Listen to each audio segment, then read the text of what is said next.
to episode 3 of Youre Ridiculous. My name is Luke. I'm one of your co-hosts. Joining me, as always, is my co-host, the irreplaceable Wolfie. That's me. See how I've started every episode with a I adjective for your name? It's impressive. Yeah.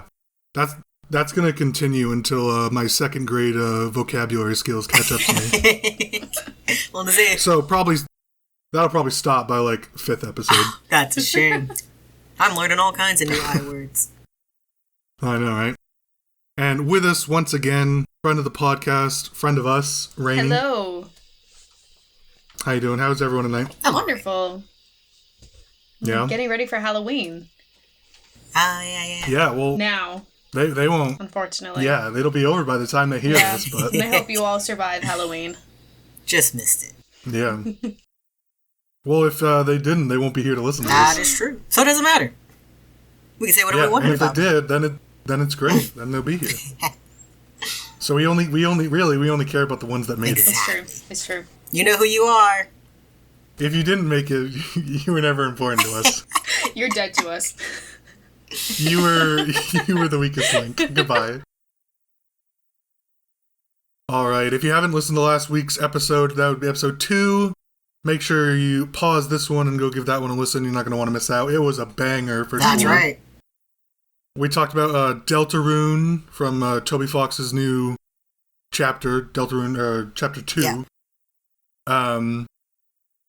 And we also introduced one of our new segments, Reddit's Hypothetical. And that was quite That was great. Fun. Find a random question on Reddit, and we answer it. Last week's involved a proposition from Elon Musk and a ladybug. And not the kind of proposition you'd want. Well, maybe if you're you, I accepted. I suppose. Yeah, and finished off that episode with our random question, which was, what Hogwarts house were we? Yeah. That was pretty good. This week, we're going to be talking about Concerned Ape, a.k.a. Eric Baroni, his newest game. We're also going to be introducing a new segment called Double Down, and we'll finish off with a question of the week from Rainie. Yeah. Sounds great. As always. All right, let's get right into it, shall we? Yes. Sure.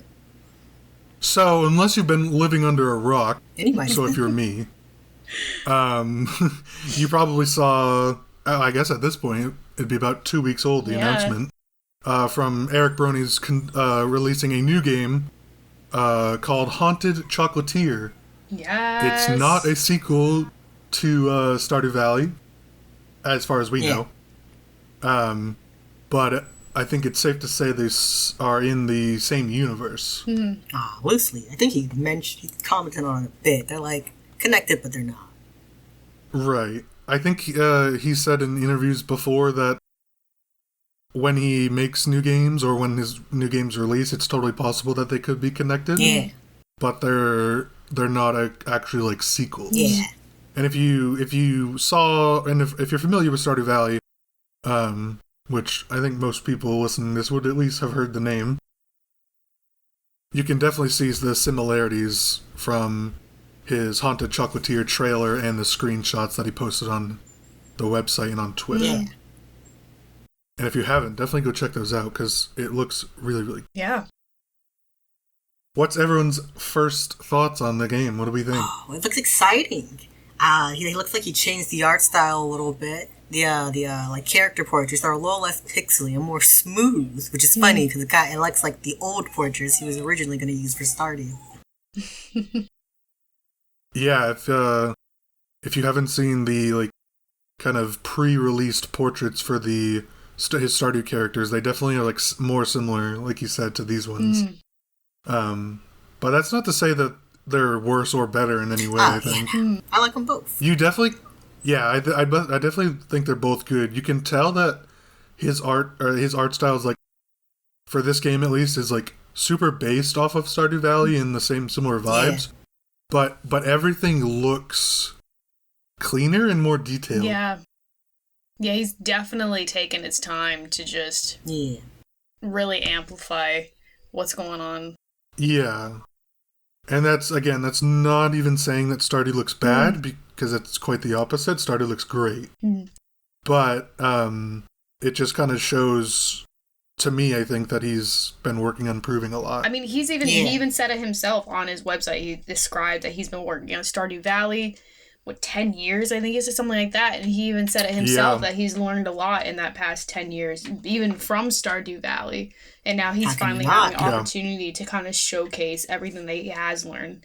So I think that right there is already really exciting to see him not only as a gamer, what he can do, but as an artist. Yeah, for sure. If I'm sure most people know that Eric Baroni, also his handle, Concerned Ape, he solely created Stardew Valley. So he did the programming, he did the pixel art, he did the music, he did the writing, he did everything. He's also doing that for this game, Haunted Chocolatier. I think he takes a lot of pride and passion in kind of doing everything himself. Yeah. Absolutely. Which I think, as any sort of creator, via like content creation or just any artistic medium, I think we can all really appreciate, and it's really cool. Yeah. So a little bit about what we know about this game. Essentially, we don't know that much. We know that's the broad. We got the trailer, and that was it. That's all we get. Right. And that's all we need. He wrote a little bit.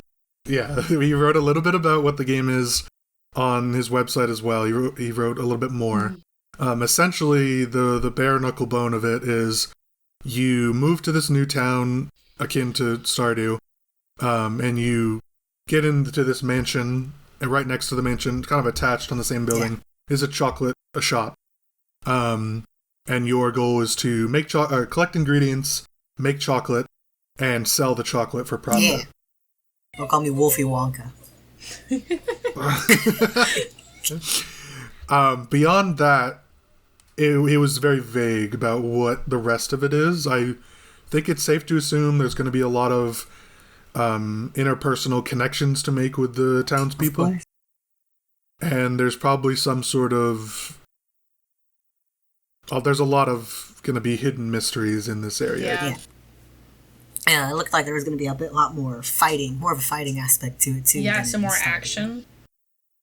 Yeah, it's more of an action RPG rather than like a farming simulation RPG. Yeah. Really, really cool. I think the thing that caught my attention first was the riff on the Nintendo Mario 64 jumping into the portraits. Yeah, when he opens the doors. Yeah, he opens the doors. If you haven't seen the trailer, we're going to be talking about a lot of stuff from that, so make sure you give that a look. Scrub through it. Yeah, it's definitely worth a few watches. It's pretty cool. But yeah, so your character opens up these big ornate doors and like jumps through a portal almost. And it's not just like jumping through like out like into the outside or whatever, because it's a different season. Yeah. Most of the town area is like all like a winter wonderland almost, and then once you jump through the portal, you go to like a summery or spring area. Yeah, a lot of green. Yeah, more magic. Yeah, very, very lush. Right. Which is something he wanted, he talked about a bit, that he wanted to do something more fantastical, I think is what he called it.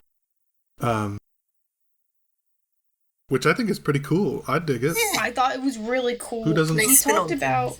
What was it? He talked about taking Stardew Valley, and he saw that as being like an essence and base of the sun. And now his goal is with Chocolatier to make it kind of the essence and base of the moon. And I'm really curious about if what he's implying is not only our color palettes being more blue, wintry, cold, that kind of color palette, but if we're also talking about taking advantage of nighttime now. Because I know with Stardew Valley, when night comes, we associate that with hurry up, get your tasks done, sell what you need to sell, then go to bed, wait till morning. I'm curious to know what he plans on having happening at the night now if we're using the moon as some kind of base. Oh, what if you don't have to sleep anymore?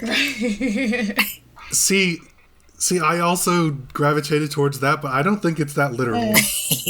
I think it's a way more of like the vibe and the feel of the games, whereas the sun represents what you need for the crops to grow and what your base goal is, which is the farming simulator. Yeah.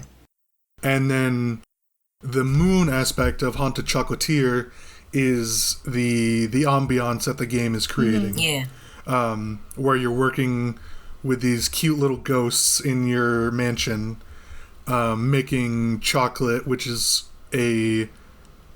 not like a darker product, but it's a more like luscious, luxurious, and definitely.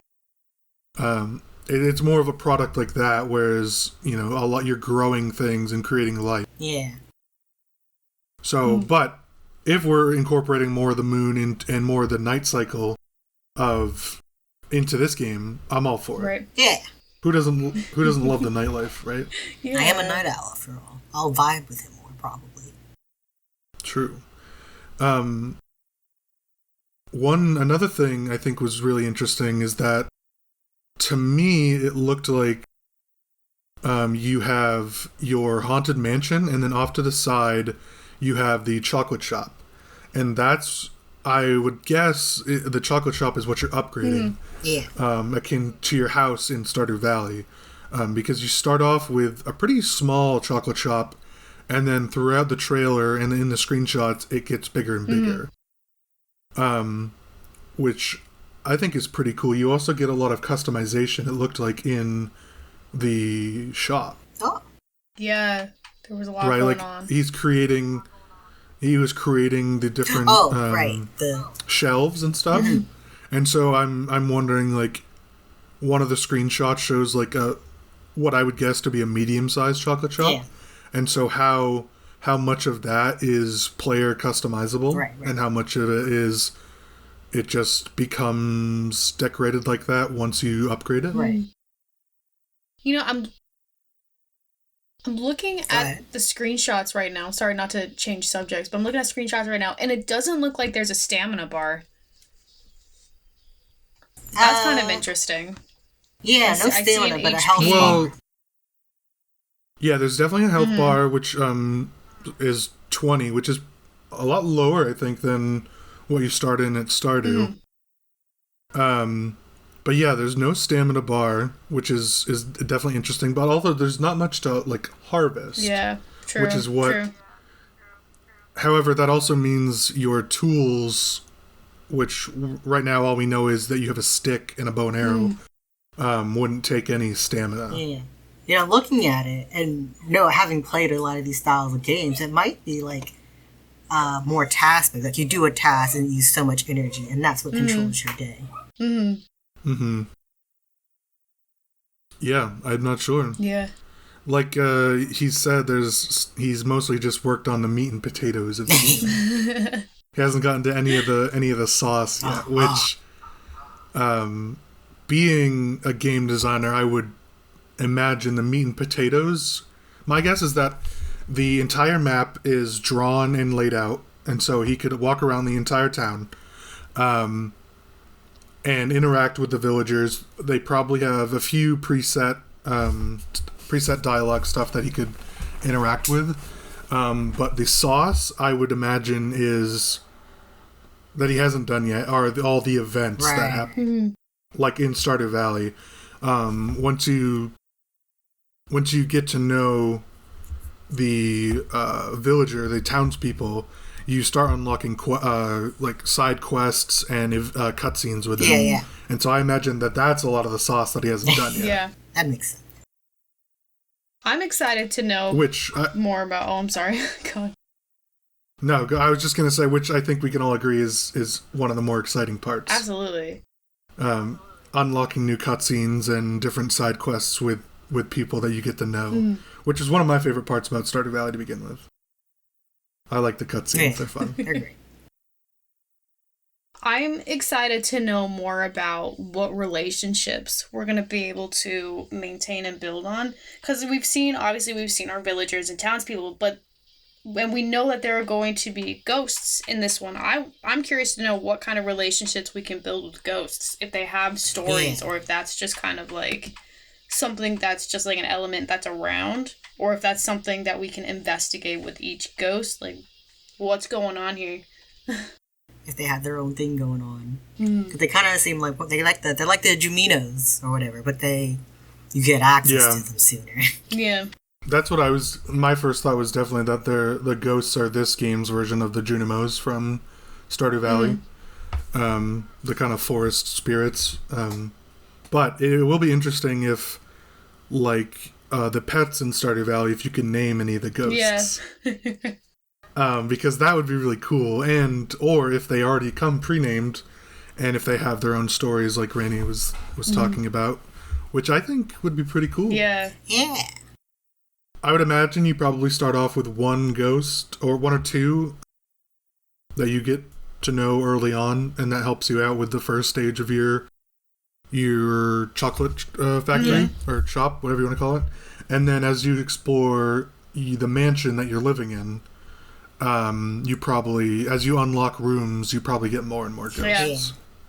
Because one of the screenshots shows like 6 ghosts or something. Yeah, they're carrying stuff around like you're running a restaurant almost. Yeah, they're kind of like your assistants. I'm also interested to know, you mentioned it briefly, but what relationship or interaction the townsfolk have with these ghosts. Yeah, do they know?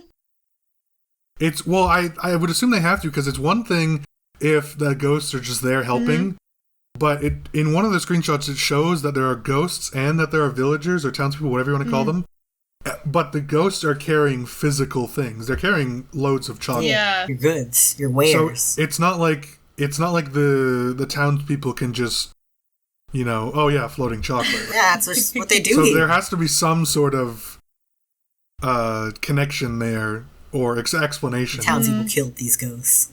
Yeah, these immaterial beings are carrying material things. So there's got to be something going on. So I'm curious about that, for sure. I'm imagining it would be pretty funny, though, if the ghosts were only something that you can see, and if they're able to, like, move shit around on their own. I would hate... If they could just, like, fuck your shit up, like, on? if you leave for a task, and you come back, and all of your items are in, like, different places. They're like those annoying screen things you can download. Like, I forgot what they're called, but they'll, like, move your tabs and shit. Yeah. The last thing I want is a ghost to behave like a cat knocking all my crap over. Your hard-earned creations. Oh, here's this, like, truffle that costs $100, like $1,000 that I just made. Oh my god. Knocks it over onto the floor. Yeah. Cool. Another thing is that we have pretty detailed...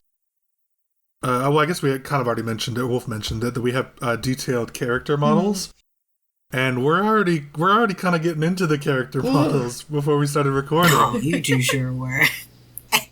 So we saw a couple people, right? We saw Lily. Lily. We saw Burke. Burke. He looks like I'm not sure who Lily is, but Burke seems to be the new, like, what's his name? Clint, yeah. He seems to be the new Clint, so they are like an armor smith or a blacksmith or whatever. We also saw Jet, who seems to be this game's Sebastian.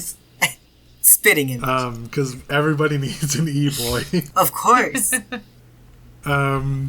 We also saw some old dude in a bar. I don't remember his name. About that bar scene, I swear it looks like you're about to get mugged. You absolutely are. You're totally getting mugged in that bar scene. You're the new chocolatier. Hand over your money. Your money. You're definitely get knocked unconscious there. That's what the night aspect is. The mafia. You stay out too late, and it's like you're walking down a dark alley in Detroit. And you just get mugged. Oh my You god. take all your chocolate and truffles. Yeah. I'm interested. The inventory system is also super different. Yeah, it looks like you don't hold as much. Maybe. Well, there was one part of the trailer where he's decorating, presumably Concerned Ape is decorating the interior of your chocolate factory, and it looks like a side scroller pops up, where you can scroll through different materials. So I'm wondering if your inventory now only displays when you need it to. Yeah. Or when it's relevant, or when you bring it up, something like that. Because walking through town, you don't have any display really. Yeah. But when you're outside, or when you're in that portal that you walk through to this new area where you're collecting resources, you have your stick, your bow and arrow, and a gift. It looks like there's a screenshot on the website. It shows a few things. I guess it also shows it in Burke's shop area. True, yeah. But normally you have your inventory displayed at full time, so I'm curious about what that is too. I'm already ready for this game.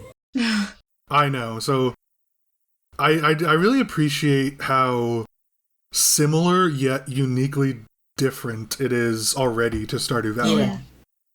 Like, you can clearly tell that they're made by the same person, which I think is super important. Yeah. And that he takes a lot of inspiration from the original game, but it's introducing it and taking it to a completely new thing. Yeah. And I'm excited that he's also that this is truly going to be his game. Yeah. Where Stardew Valley was more of a passion project and kind of figuring it out, an homage to Sailor Moon, Harvest Moon. Shut up. Harvest Moon, aka Story of Seasons. Yeah, exactly. Which is one of my first video games. Yeah, homage to everything. Oh my god. Yeah, so he definitely said he didn't regret how it was very similar to Harvest Moon, but he's excited that he can take it in a new direction. Yeah. Which I think is really cool. And then you can definitely improve. It kind of looks like it's like the town is more alive. Because in Stardew, everyone has their set schedules. They usually don't overlap with each other unless for specific things. In this one, there's people everywhere. There's multiple people in the bar. Then they're in the observatory. I think the scale is a lot bigger. Yeah, maybe more people. Lots more people. I think I would guess more people, bigger town area, and also you're right in the middle of town this time too. You from what we saw, you have the town area, and then just a little bit above it, we have our mansion and Chocolatier. So we're not excluded from town like we are in our farm is in Stardew. Yeah. We're right smack dab in the area. I'm imagining all that pollution. That the map has to be at least twice as big, because let's just assume for a second that in order to gather supplies, you need to leave the winter map. And as we were saying earlier, maybe there is a portal that takes us to a more summer place to get supplies. That map also will probably be just as big as the winter map. So I'd be really excited to know how much space and how much land we actually do get to cover. It has to be at least twice. At least. Maybe there's cars. Maybe there's a different kind of travel system too. Yeah. Yeah, the only travel system we had was either walking, the horse, or the minecarts. Right? Yeah. And then I guess in his newest and probably last update, we have the boat, but that's kind of endgame stuff. Yeah. So yeah, maybe there's something more. Yeah.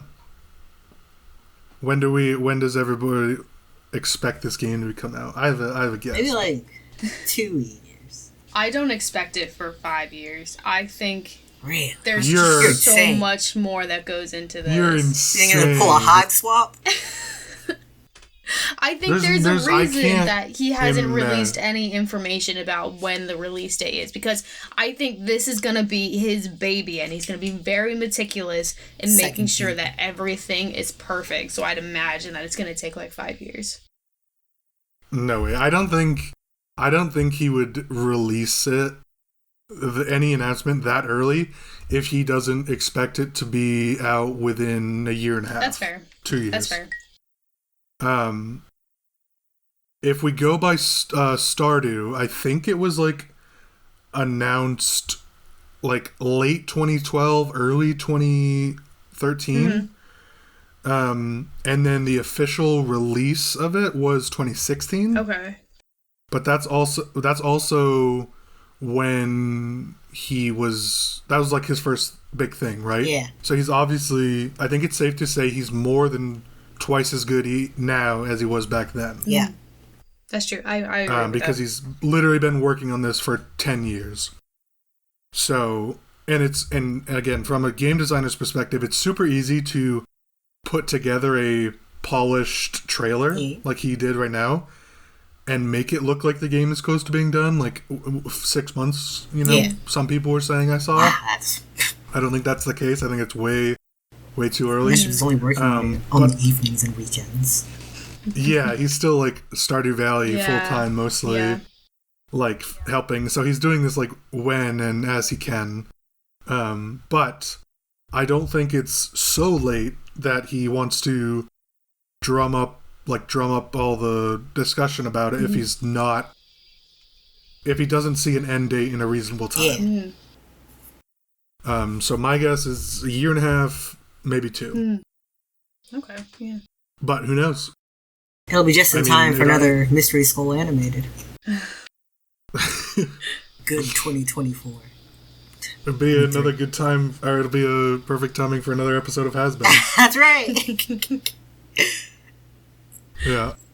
So yeah, obviously everyone's very excited. It created a lot of hubbub on Twitter. I can imagine. Yeah. Yeah, it was pretty crazy. My feed was covered in it. Drown. So, very excited for that for sure. But I would definitely want him to like take as much time as he needs, Like if it is 5 years, then I'll wait and I'll be happy to play it then. So anyways, yeah, that's Haunted Chocolatier and our thoughts.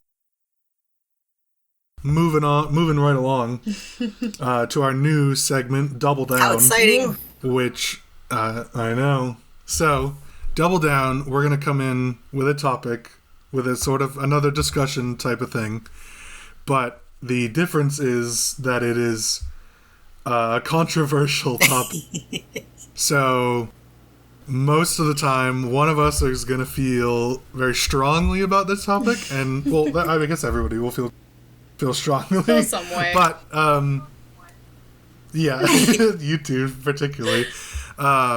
Basically, one person is going to be agreeing with this topic, and the other person or people are going to be disagreeing with this topic. And to kind of explain it further, our topic this time is Lady Dimitrescu.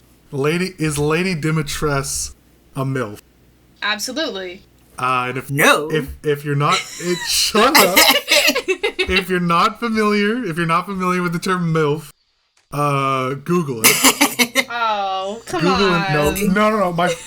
My phone just Googled it. Thanks. Amazing. We'll get demonetized if we say it. Yeah. It's Google it, Urban Dictionary.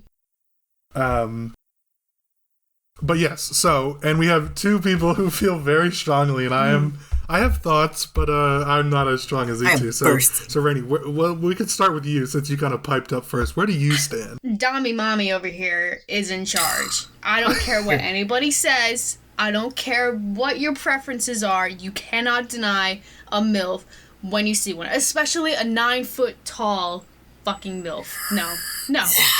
You can't deny it. I'm sorry. I'm denying it right now. She's not a MILF. You've made it clear, Wolf. You're not on. She's a MILF train. That is correct. So you're denying, even though Rainie said you can't. That's right. She's a fool, and I don't care for her denial. He's like, I will hear no more. I'm more in the camp of she's not a MILF. Yeah, you got sense. But I'm not as hard stanced as Wolfie is.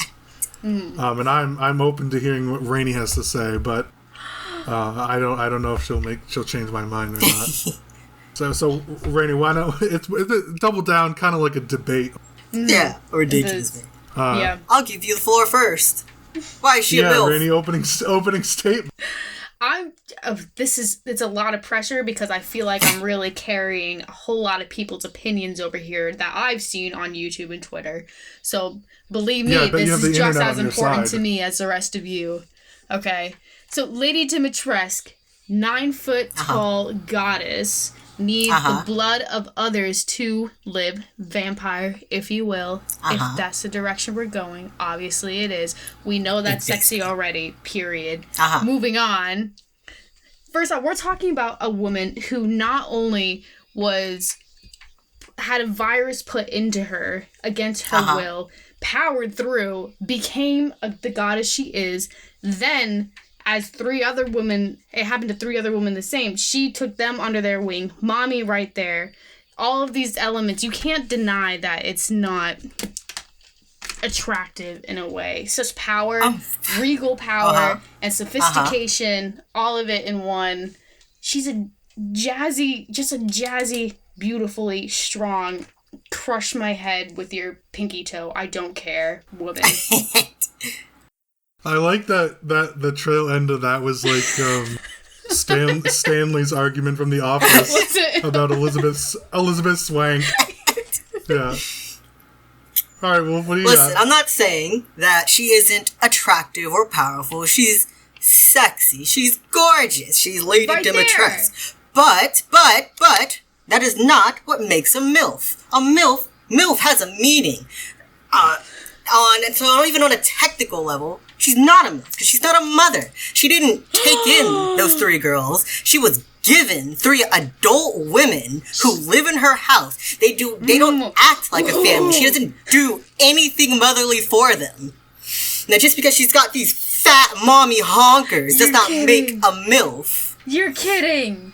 I mean, she stands around and lets Ethan Winters kill all 3 of them. She does not let them. Ooh. All 3 of them die. They quite do, easily. But it's not like they just walked out and they just burned to a crisp of coldness and then she was just like, there's that. Let me just move on and make some more fucking wine real quick. No, you could tell there was pain when they died, when she called for them and they didn't respond and she knew what happened. The anger that comes from that, you don't get that from not being a mother. Yeah, but she may care about them, but she was never motherly. If anything, they were fucking sisters and she was just head sister. Their relationship isn't that of a mother and children. It is of the head of the house and people below her. I disagree. Is a hierarchical sorority. I really think she describes herself as being motherly. She saw herself as lots a mother. Of mothers too. They're not necessarily mothers. She was a prisoner. They don't have a choice in the matter. They were taken by, I forgot the head lady's name. Miranda. Taken by Miranda and I guess Heisenberg for experiments and then just placed together. What motherly activities does she do with them? They're not a family. They don't act like a family. I think in a way they are when we're talking about the Black God, what honestly is that capable of in being intimate? I think this is as intimate as we're gonna get from the virus. No. Ethan has the virus and he shows a lot more love for his fucking mold baby more than Lady Dimitrescu shows for all 3 of her daughters. Yeah, she's mad when they say that, but I'd be mad if someone murdered the 2 of you, but that doesn't mean I was your mother. Also, I want a DNA test right now. You won't be getting one. Not allowed. You gotta take my word for this.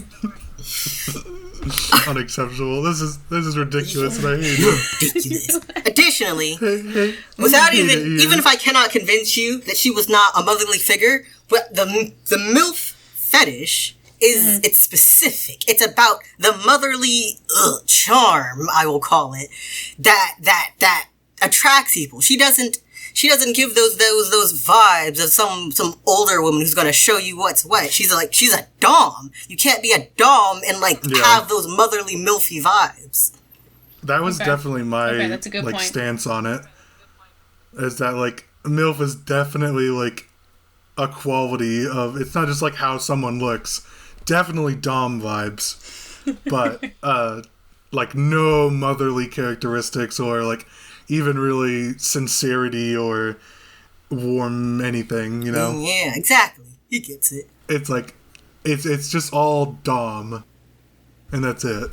And if you wanted to do if you were into the MILF thing, it's not aggressive, it's not violent, but everyone's attraction to Lady Dimitrescu is aggressive and violent. Step on me, sit on my face until I die type of thing. That's not MILF territory. So are we just confirming that most of Twitter and those of the gaming community are just masochists? Are fucking idiots. One person said it, and then everyone clung onto it. But she's not a MILF. Most of these Twitter and Reddit ingrates haven't gone outside. Yeah, they don't. So they don't know that it has an actual definition and not just a vibe about it. They probably think anybody above the age of 35 is a MILF, which is just incalculably wrong. Yeah. There's a precise definition. And you guys are just MILF is a whole category that can fit under the umbrella of dommy. Yes. And that's its own thing. Sure she's dom. That's it. But she's not a MILF. Not at all. I hear what you guys are saying, and I fuck off. No, you're lost. This is my podcast. You get out. No, we're done. This is our podcast. You're too consumed in lust. Maybe you have a mommy kink and you're just projecting it onto any lady with big fat titties that you see. But you're wrong. All of you are. Rainie sees the fucking milk sacks and kids. I didn't come here to Mom. be a guest, to be exposed by insolent fiends like you. You exposed yourself. That's right. We see right through your veil. You can't hide. My love for Dimitrescu is pure. Well, I don't guys, make her into what she's not. Have a great night. We'll see you next week. Oh, no, you can't. You don't get to sign off. You're not a host. We still got a whole other thing to do.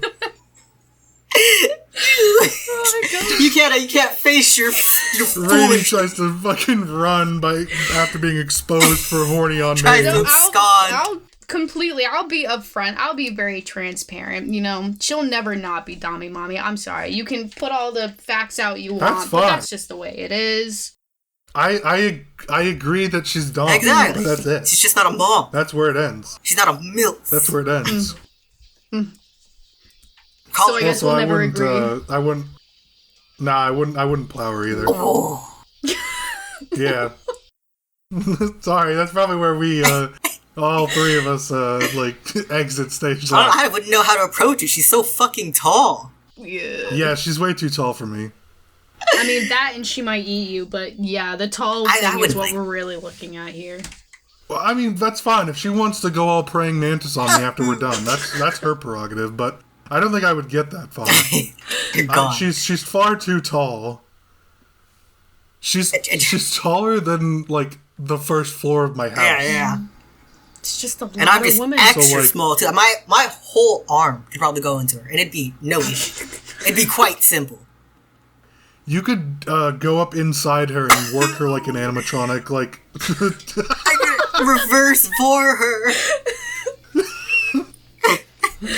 Oh my god. Or I guess I'd be the one getting reverse for it. Yeah, exactly. Yeah, you're not gonna God. You getting reverse forward would be like her trying to put a sweater on that's 6 sizes too small.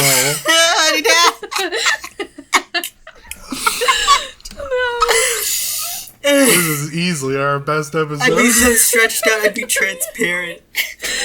Oh my god. Someone draw that. You're like a grown-up trying to put a baby sock on. Fits like a glove. Hi. No, not at all. Definitely not one size fits all. I can't. See, even Crucible agrees. Wow. Don't encourage him. All right, I think that about wraps up Double Down. We'll be revisiting that segment another time. Oh no. Different question though. Let us know your thoughts. Let us know how wrong you are if you think she's a MILF. Yeah. Let us know what your thoughts are on Twitter and Instagram. Expose yourself. Do you have a mom fetish in any way? Let us know in the comments below. Yeah. Tweet at Rainie. Make it so she's not alone. Mom fetishes only this time. No daddy fetishes. Yeah, no, not this time. Maybe another episode we'll go into No the daddies. basic bitches. That's just never allowed. You gotta put a good daddy in the media. Then we'll. All right. Anyways. Moving on. Ugh. Sort of starting to wrap up our episode, we have Rainie's question of the week. Rainie, what do you got for us this time? This week the question is, what's more important in your opinion in a game? Do you think it's the action, the player involvement, and the gameplay, or do you think it's the story and the character development that we see play out on screen? Excellent question. Wolf, you want to take it away Sure first? thing. I'm in the probably the minority when I say the character and the story is more important, even if it's a video game. I'm a little biased because the type of games I play are usually like dating sims or visual sims. But I mean, like Death Stranding, for example, it does have some gameplay, but a lot of people's complaint was that it was a lot like just a movie.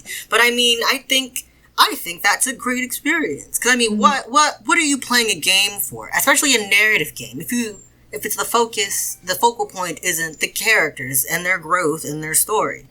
I mean, you can do anything. I could just be delivery simulator, shoot 'em up in Death Stranding, more combat based. But then, what is the point? What are you doing it all for if the story and character isn't leading it? That's a good response. Fair enough. Lucas, what about you? So it's a little different for me. I am like a game designer, so I have my own thoughts about it. And I think for me, it really depends game to game. But I'm more in the camp that I want to... Wait, is this for creating a game or for playing a game? This is for playing. Mm-hmm. Okay. So I think it's most important to have an experience in the game. And by that, I know that's kind of like somewhat of a cop-out answer because, like, you know, I'm not really answering it. But I think they're all really important in context of what the game is. Sort of like what Wolf said, movie versus dating sim characters.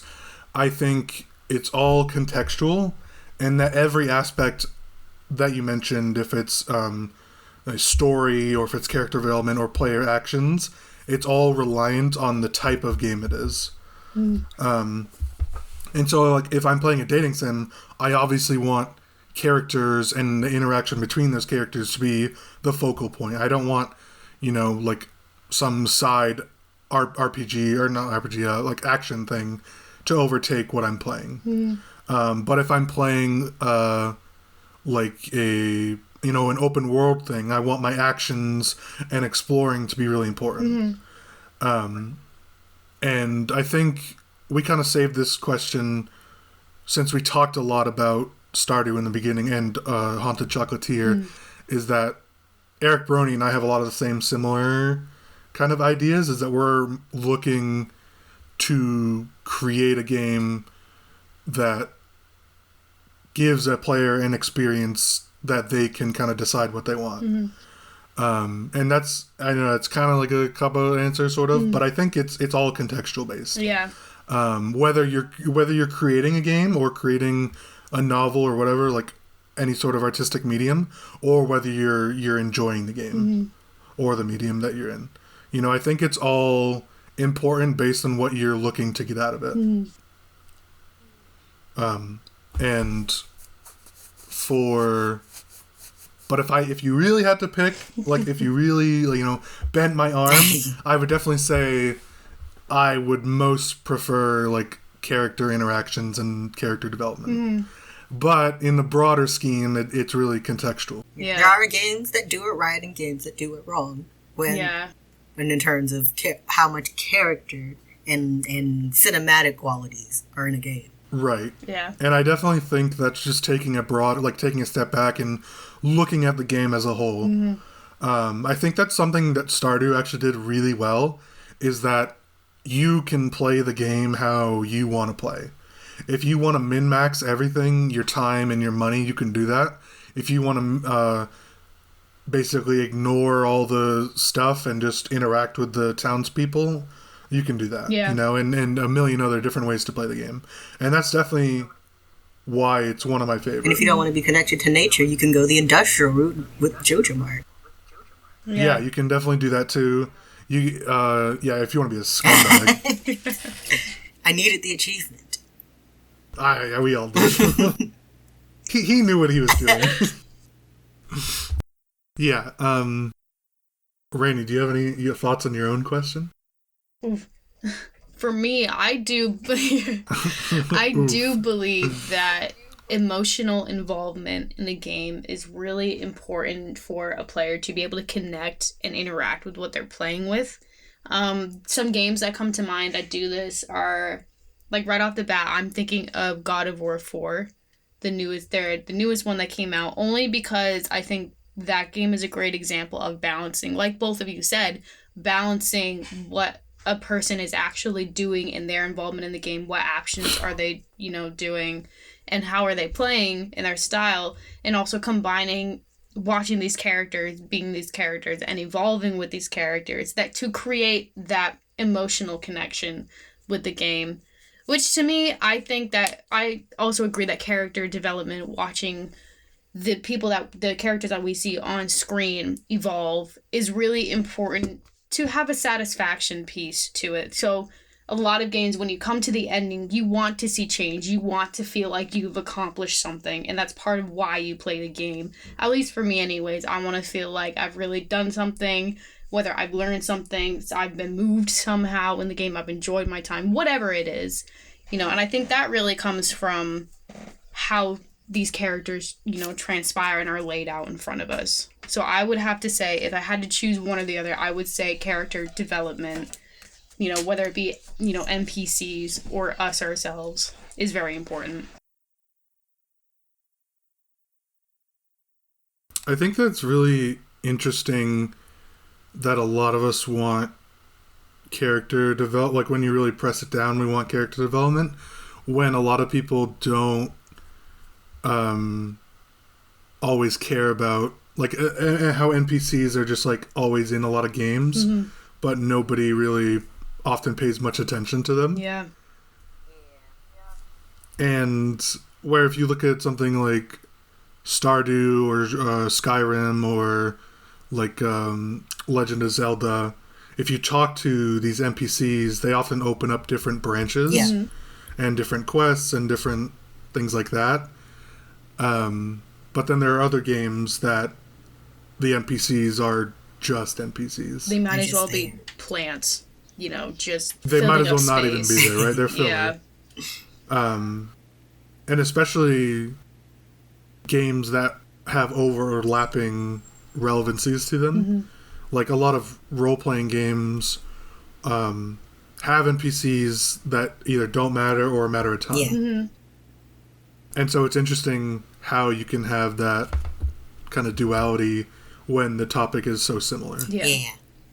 But anyway, pretty deep question from you this week. That's right. As opposed to what Hogwarts house are you? That was a warm-up. Oh, yeah. It was a warm-up. And then I just... Oh, yeah. I have one more thing to say on it, I guess. Yeah. As we were talking about it, it got me thinking about choice-based games, like, for example, Until Dawn and Detroit Become Human. And it's funny because usually in both of those games, it's character focused and very cinematic, but at the same time, they make themselves really interactive. Until Dawn does it pretty well. But then Dead by Daylight, it's an interesting outlier because it does it well and it does it bad at the same time.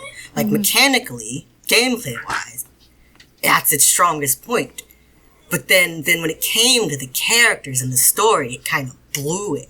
And yet overall, it still manages to be like a good experience because they worked out the gameplay aspect so well. Yeah, it's definitely because I think where Dead by Daylight struggled, Until Dawn really succeeded. Did Detroit Become Human? And wait, I thought you said Dead by Daylight. No, Dead by Daylight is the monster game, the killer game. I swear you said that before. No. No, I know what it is, but I thought you were talking. Okay, anyways, sorry. Detroit Become Human, where they struggled because I think the characters were pretty like robotic. Yeah. Really? No pun intended. I think the human characters are really robotic. Okay. But I think Until Dawn like really succeeded in both character development and driving the story. Yeah. I love Until Dawn. I think it's a fantastic. Indeed. It's definitely like up there. I've never actually played it, but I've watched several other people play through it. And it's definitely up there for like really like quality. Yeah.